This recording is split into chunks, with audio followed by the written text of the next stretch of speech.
If you're interested in building outposts, you're definitely going to want to check that out. We have all the info about it already up online, so you can feel free to go website and check out more detail. This panel is going to tear it apart and give us all the detail we want.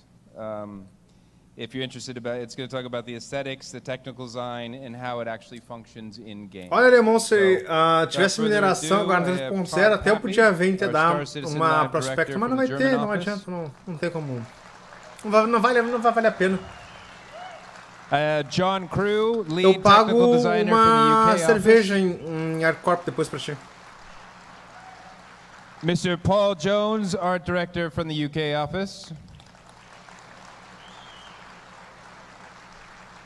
And Mr. Tony Z, Director of Persistent Universe out of Boston. It's up to you guys. Hello.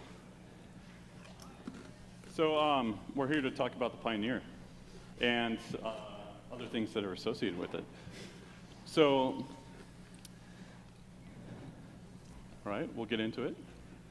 So, like Brian said, we've got Artsy Honcho, we've got SC Honcho, we've got Live Honcho, and Tech Honcho.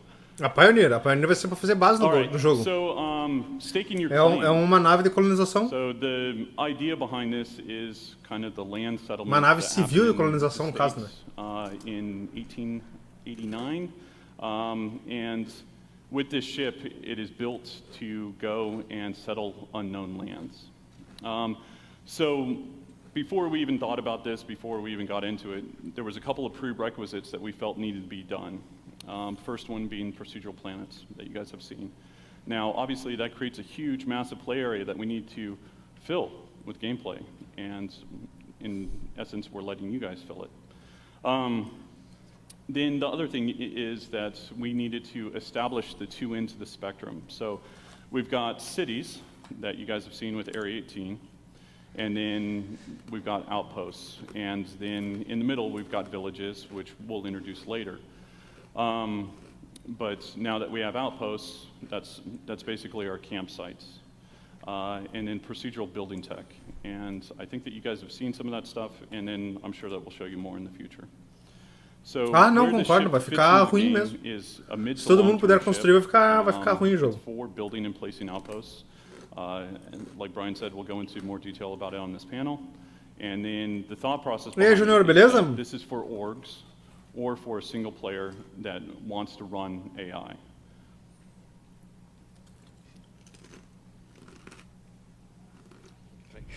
Okay. So I'll quickly talk about the normal process of ship design that we do. We've talked on ATV lots about it. If you've grabbed me around the building, I've talked to you about it. It's usually a pretty linear process. So we get a super simple design brief from a director. Like we get Chris, Ben Lesnick, Todd, Tony. They go, I want the ship to do this. And then we go away, the tech design department, and we expand. A construção de base nem era uma coisa para agora mesmo. O próprio Chris Roberts já tinha falado que tecnicamente não era possível. Eles liberarem isso daí já é uma coisa que não tinha no game original, né? We have a kick-off meeting based around that with all the directors. They give their buy-in. Then we go away and we do a super simple white box in engine. O evento da CitizenCon, Junior, tá rolando desde as 11 da manhã, meio-dia na verdade, né?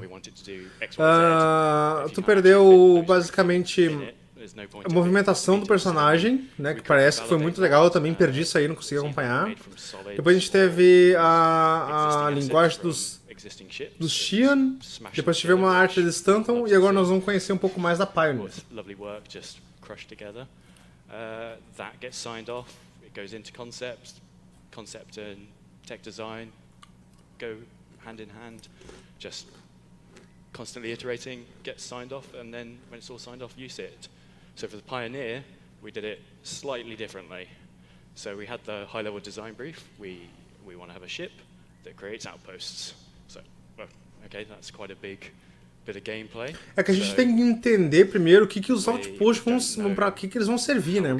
Não adianta tu colher um outpost do nada, não vai ter nenhuma função no planeta.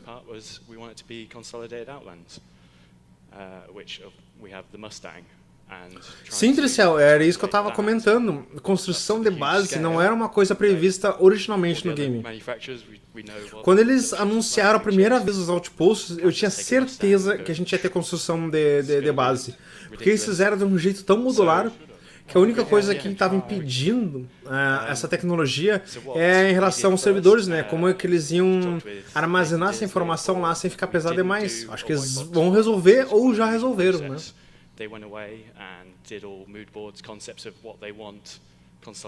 Perdeu um teclado assim marotamente.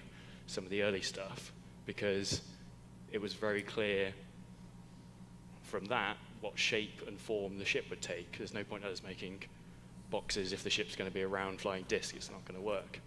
So we got those back, and you can see the round and round bit in the middle, where we got the concept.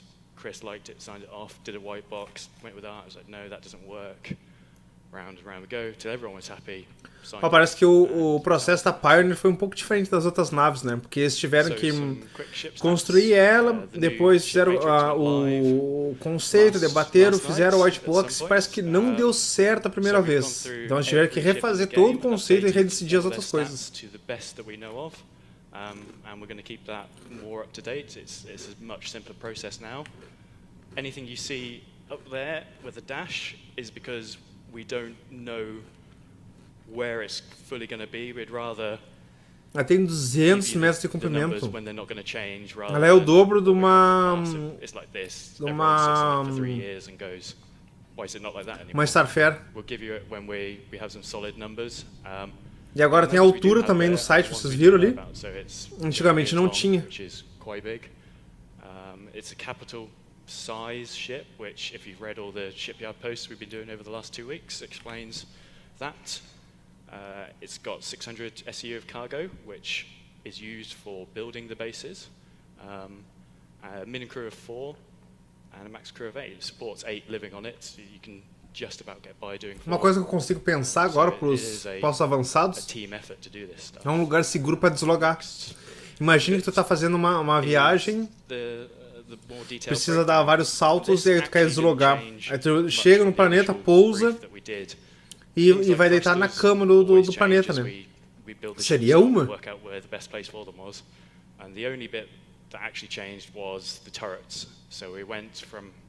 Olha como ficou legal as novas informações técnicas no site, ó. Obviously, to get to a manned, or to use a manned turret, you need to get a man to that turret, which in itself creates restrictions on sizes and shapes. By taking that out of the equation, you can have much more interesting shapes and feel, and the person controlling that turret is just sat somewhere in a nice central location to use it. So yeah, that hopefully you can all see on the website now and look in more detail at it. Well, you're going to trust me with the clicker? All right, let's go. So this is the art side of the talk. This is a pretty good question to ask. Obviously, John's explained sort of the initial part of the process. It's the ship's. It's pretty different to what we've had to deal with before. It's been dealt with generally by one of the concept team in the UK. And he's done very well to remain sane throughout this process. So it has been very challenging, but what I'm going to give you now is a sort of high-level process. É verdade, decolar uma Caterpillar já foi difícil. Imagina decolar monstro desse daí. Sort of behind the scenes, and then sort of more of an explanation of where we've arrived, how we've arrived, and hopefully you guys will really like it. So this is my favorite new buzzword that I came up with specifically for this talk. So I think these 3 lines basically describe how we sort of approach this ship. And especially with this ship, we basically... Olha, já sabe que a forma da Pioneer vai ser assimétrica. Eu não sei porquê. Eu tenho um toque com nave assimétrica que me deixa louco, cara. Você ter comando num centro, sabe? Isso aí me deixa meio... But obviously that doesn't look cool, so we go through various stages to make this look good. So throughout the whole process and throughout the sort of whole design philosophy of the ship, it's basically an asymmetrical design. So you'll see on the exterior it's asymmetrical. The bridge is asymmetrical, it's cantilevered, the corridors are asymmetrical, and this throws, it's basically in the DNA of this ship. And John has mentioned previously that obviously we've had the Mustang, which is one of our, I guess, really early ships. Eu acho, Júnior, que também tem a questão dos outposts de refinaria também. Eu acho que, por exemplo, tu pode minerar no lugar, entregar os minérios no outpost, pedir para ele refinar e tu mesmo carregar. Se eu não me engano, acho que isso aí vai poder ser feito. Agora, hidropônicos e as outras, eu não tenho muita ideia do que vai dar para ser feito, não. But it's still going to have a really good sort of well thought out industrial design feel to it. So, even eles têm que falar mais sobre postos avançados, para falar a verdade. You're still going to appreciate it, and you've got your own essentially flying factory. So this next slide, this basically sort of shows the sort of initial development. So what normally happens is that we always provide Chris with a series of options. He always, if we give him one, he's never happy. He wants to see 3, 4. The more he can see, the more options, the better. Which is great. We're totally used to it. We know how to work fast. That's you don't really sort of set your heart on anything. Não deu tempo de fazer, né, irmão? Keep pushing. Eu vim correndo para casa para conseguir fazer a transmissão. So we provide Chris with all these options of how the ship can look good, but also, not be a flying break. So basically, there's a lot of transformation. We still have technical issues, well, not technical issues, technical requirements that we need to take into account with this. But at this stage, we hand this off to Chris, and he's able to then give us feedback. He's able to pick from A, pick from B, say, I like the color from J, and then basically we go on to the next round of feedback. So this is where we start sort of dialing in. We've taken what Chris likes. As ideias do conceito original. And again, it's just super loose, super rough. We are dealing with mesh work that we're just sort of crashing together. We're not being all precious about this stuff. So we're basically just going for an aesthetic with a hint of the functionality. That's already sort of been sort of factored in with talks with design. And what you'll see here is like in a sort of really, we've got the next few slides are very sort of behind the scenes. There's sort of the stuff that goes on at people's desks, and people are drawing on their Wacoms. And this shows, you can tell this is an early one because this is actually flipped the other way. But you can see really early on that we dialed in to what we wanted for this ship. So you've got the bridge, it's very much like the bridge of an oil tanker. You're overlooking your ship. It's good visibility. You can see your whole manufacturing process. And basics, turrets, and how this is going to work. And again, these are really, apologies for the sort of small resolution. But here you can it gives you an indication of the, the block out process in terms of the animation and the manufacturing process. So this is not a 3D printer, it is a manufacturing plant. So you're essentially, you'll be taking your panels, materials, almost like IKEA, dare we say? I would say more like a car manufacturer or something right, like that. So more like Tesla, let's say. Yeah. I prefer Ela Tesla. não vai ser uma impressora 3D. And it definitely suits more Se vocês olharem ali para a esquerda, que que tem uma caixinha ali vai ficar depósito dos módulos. Então, por exemplo, tu vai poder pegar aqueles módulos, ela vai puxar ali para aquele centro dela e vai posicionar elas para montar o posto avançado.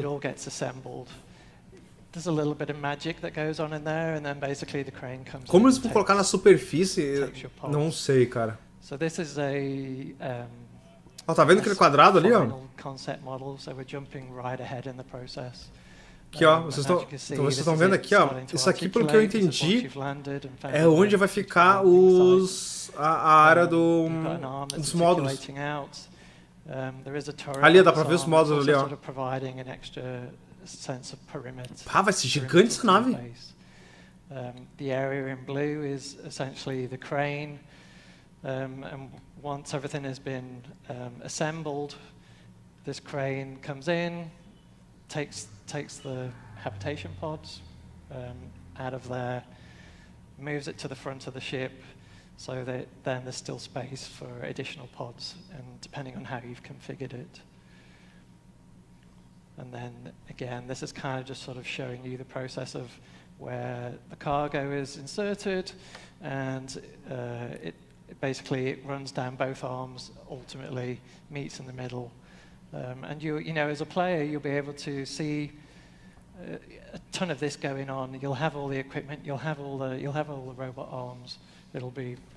No fim, eu achei bem legal a ideia, porque eu acharia estranho no conceito do game o cara poder abrir o Mob Glass e sair jogando módulos no planeta, sabe?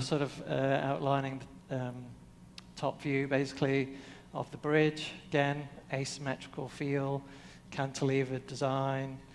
Inside there you have habitation, which we'll see examples of after this. Some hefty landing gear, because this is quite a large ship.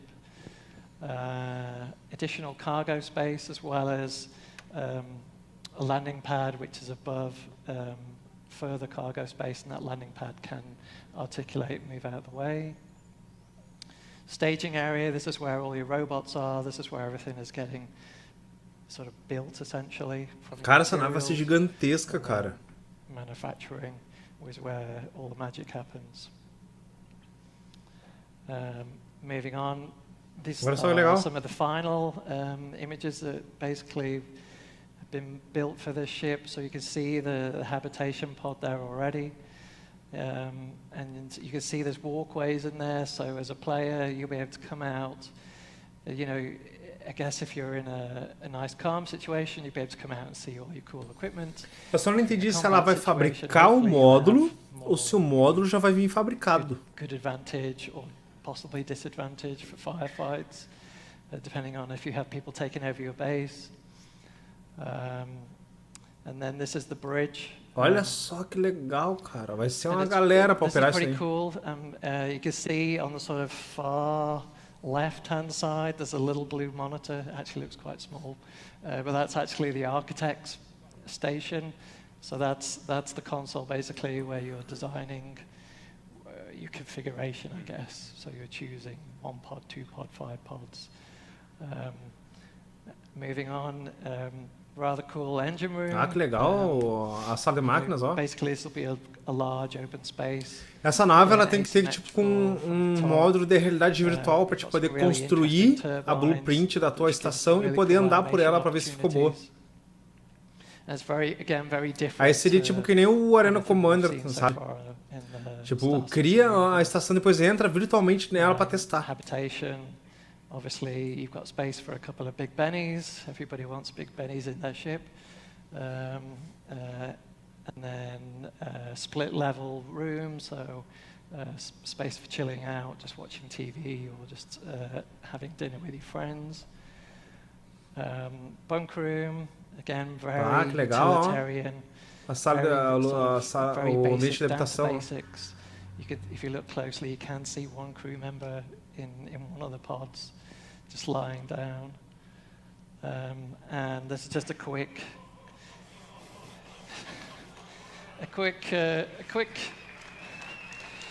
slide put together, just to give you an indication of comparative sizes. Again, you've got a little Mustang in there, which will fit on the landing pad.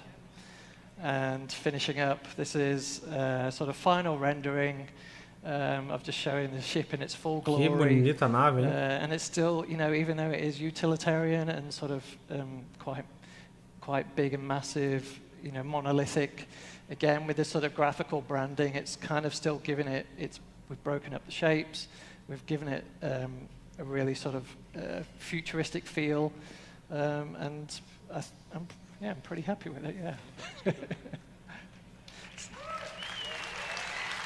Que loucura, hein? Eu curti. Yeah. So I'm now going to hand over to Tony. Okay. So before you can actually begin construction of your new outpost, you'll need to first select and purchase a plot of land. The value of that land, what you're going to have to pay in order to acquire it, depends upon a variety of objective criteria, as well as the seller's insight into that information, which we collectively refer to as knowledge. One of the things that we track for each section of land that you can potentially purchase is the resources present and the quantity. Another one is the current market value, which will obviously impact the value of land. If the land has an abundance of a particular mineral that at that particular point in time is, exceptionally valuable, then that's going to increase, the current value of that land. But it's a very dynamic process. The level of certainty, that's interesting in that knowledge, information within Star Citizen is very often an analog concept. You don't necessarily know something or not know something, but rather you know things to varying degrees. And the easiest way that I could give for an example would be to consider a car that you're thinking about purchasing. If you're being asked to purchase a car and you haven't actually seen it, you're going to be very conservative in terms of your estimate of what it might be worth. If you're able to see it even from the exterior and verify there's tread on the wheels, the paint job looks okay, etc., then that's going to increase your perception of its value. If you're able to actually turn the car on, make sure it's running, or better yet, have a mechanic take a peek under the hood, then that's going to basically bring it even farther up the scale. And so a lot of what we're doing with the value of land, which ties over into the Pioneer, because you're going to be setting up these outposts ideally in optimal locations to exploit a lot of this value that's sitting on the surface of these planets. The next one up would be when the info was last verified. Knowing that there is a vast abundance of gold at a particular area, but the information is stale. It's 2 weeks old, it's a month old. Opa! Foi a minha internet, será? Ai, Vivo!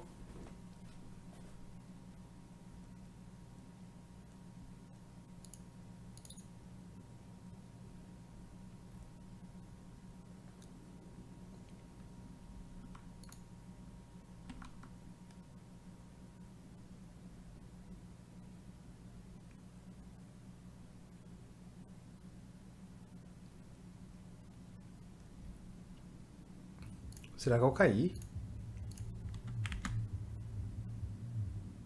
Na internet eu tenho. Eu acho.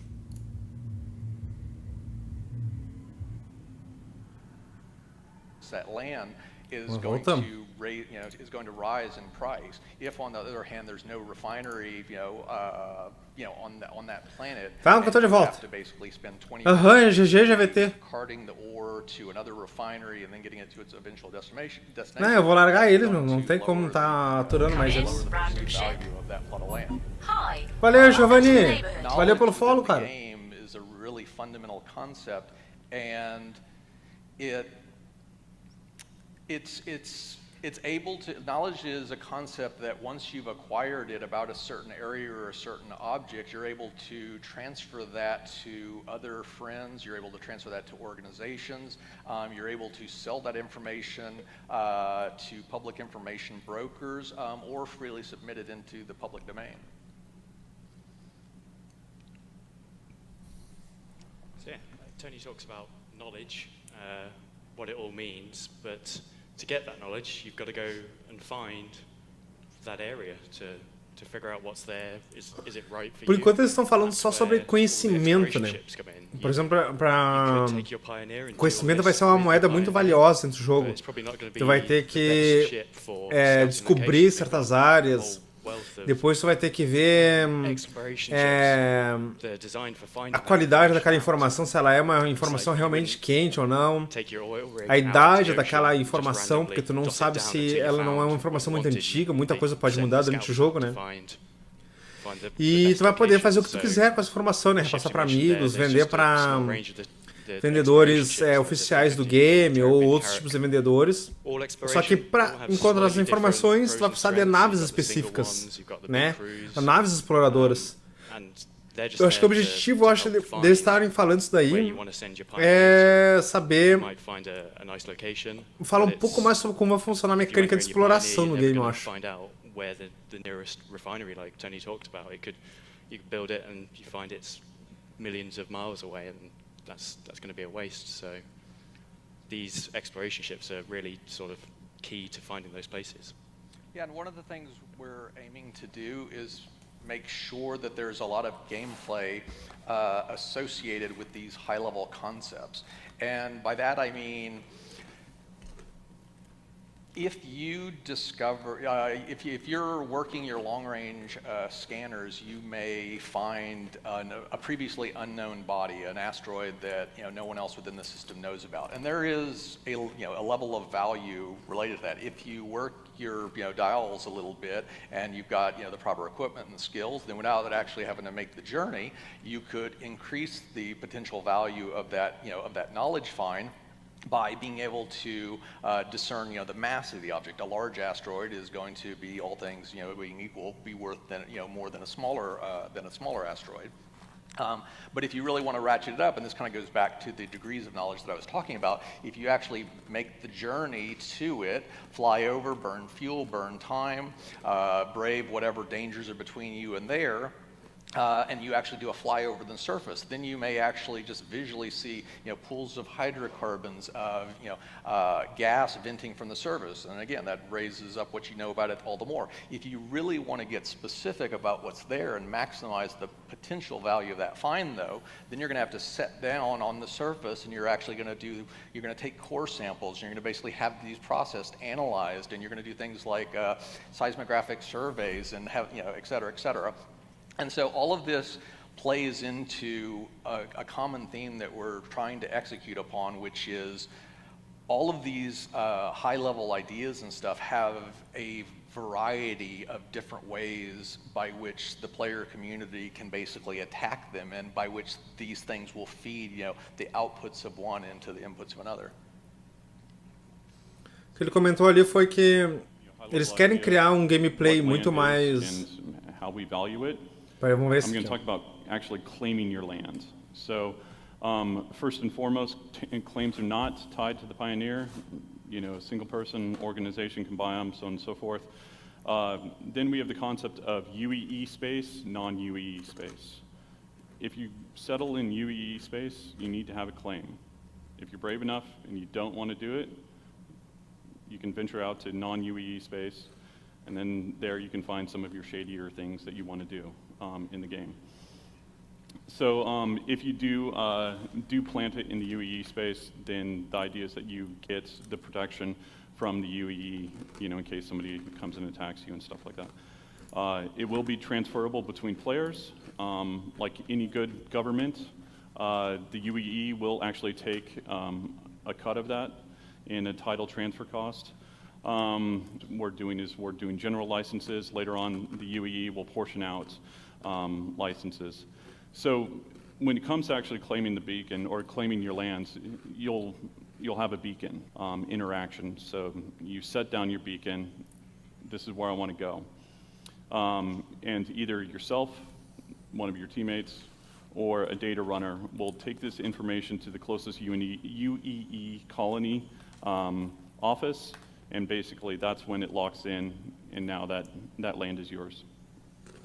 Yeah, so one of my favorite aspects about just the overall concept of land is actually speculation.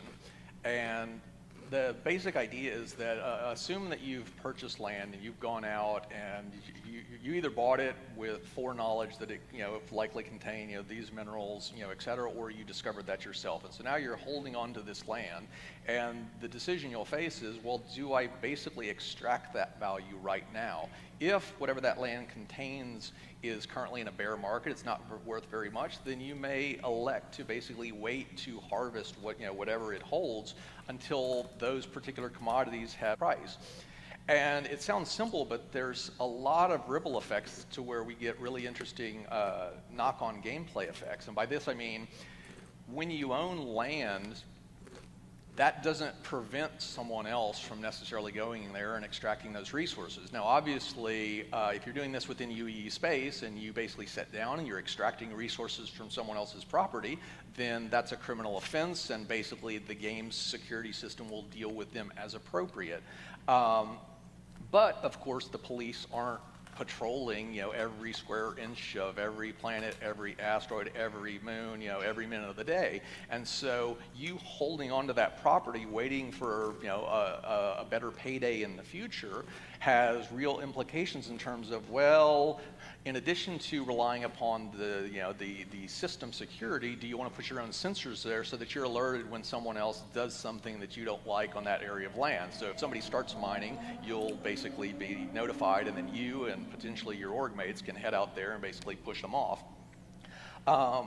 You may hire mercenaries to basically periodically patrol your land with a higher level of frequency than what the normal, the normal UE security forces would do. Basically, the Agora eles estão falando sobre como ter propriedade sobre uma área específica do planeta, da Lua, no caso. Né? And I'm really just touching the surface here. I mean, another thing is it makes the point that you don't necessarily have to do the full end-to-end cycle in order to take advantage of this. You could, for example, buy land or discover land and then just flip the land after you've verified that it's got this, as opposed to you necessarily exploiting, mining, pulling up all of that material, which is a very particular type of gameplay that some people will love, but for other people, the discovery aspect or the security aspect, or on and on, if you have an interest in only one section of these areas, then you can still contribute to the overall equation.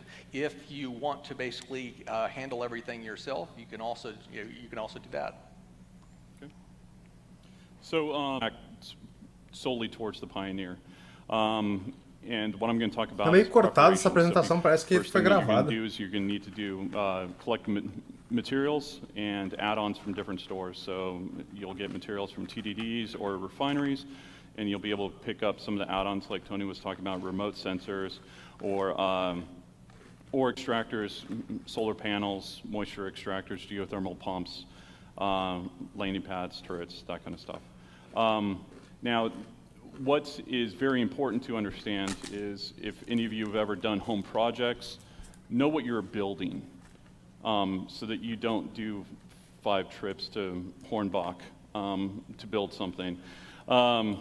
So if you know what you're building, and then you know the resources that you'll save yourself multiple trips, or it will be one of those things where you'll need to have these resources brought to you.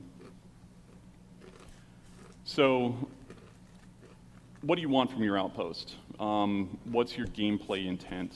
Do you want to be a moisture farmer and live and respawn there and basically look out over this beautiful beach, or do you want it to be like a revenue generator? So basically you'll swoop in, you'll watch over it, you'll check in, make sure everything's running smoothly, move on to your next thing.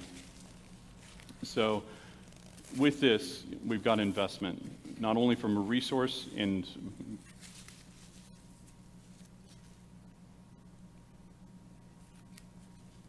Só a minha internet está lenta? game money standpoint, time to build. Not as fast as Paul's videos. So the other thing is, depending on the size of it, that will increase the build time the higher you go.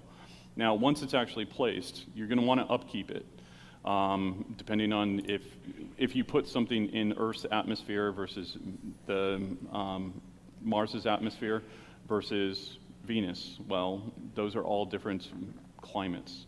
And so the wear and tear and just kind of the usual stuff that we're doing with the ships and E aí, LW Play, beleza? stuff breaking down, so on and so forth. E aí, Vilo Paulo, como é que tá, cara?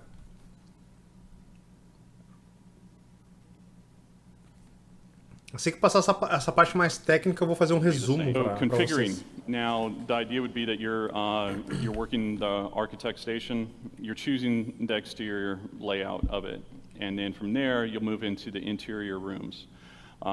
So some of the different interior options: habitation, armory, storage, med station, mining, refining, hydroponics. And so with this, depending on what you're doing, each one of them is going to require a different amount of power. And then that starts going into some of the add-ons. So if you're mining, or if you're doing something that's very, very power intensive, growing things, so on and so forth, then you're going to need to run extra power in there. And with the add-ons, just like with our ships, if you think of our ships as the base hull, and then you have your gimbals, you have your mounts, and then you're attaching weapons, you're attaching ordnance, you're attaching utility items. It's the same idea here. It's basically you have your base structure, and then Cara, you vai have ser these item bem ports, complexa like Chris always talks a about, construção de that base. will feed into the ore extractors, and that's how we generate the power. So here are just some of the internal shots. I think you guys have seen some of these already. I like the salad spinner. Assim que a gente passar dessa parte, eu vou tirar um tempo para fazer um resumo para vocês. Different mining ideas, storage. So one of the important things is basically if you're growing plants, or if you're basically dealing with any sort of bare form resources that will feed into our ecological system, then what you want to do is you want to make sure that you're actually storing these items, and so that you're not just mining once and then basically having to shut down because you don't have any more space. Drug lab, so in case you want to do a little Breaking Bad. Then idea about research, and this would be maybe you're close to the sun or something like that, and you want to research some solar flares or those types of things. Med station. So the main thing for us has always been a sandbox, and making sure that you have the freedom to focus on the gameplay that you find interesting. And so what we wanted to talk about was just some of the ecosystems that we feel these things help support and help build. You've got the haulers and traders that would be dealing with things that would come in, and if you're mining or if you're growing plants, well, these are going to take these to manufacturing or processing centers. Tony mentioned the security and the needing to actually protect your things, because I can guarantee you, if you're making money, people are going to want to take it from you. Exploration, John mentioned this about going and finding these plots of land and everything like that. Then there's repair, obviously mining, farming, and the refining stuff. So that is... A apresentação global dá para começar às 5. Com um atraso de 1 hora, vai começar mais ou menos às 6. Brian.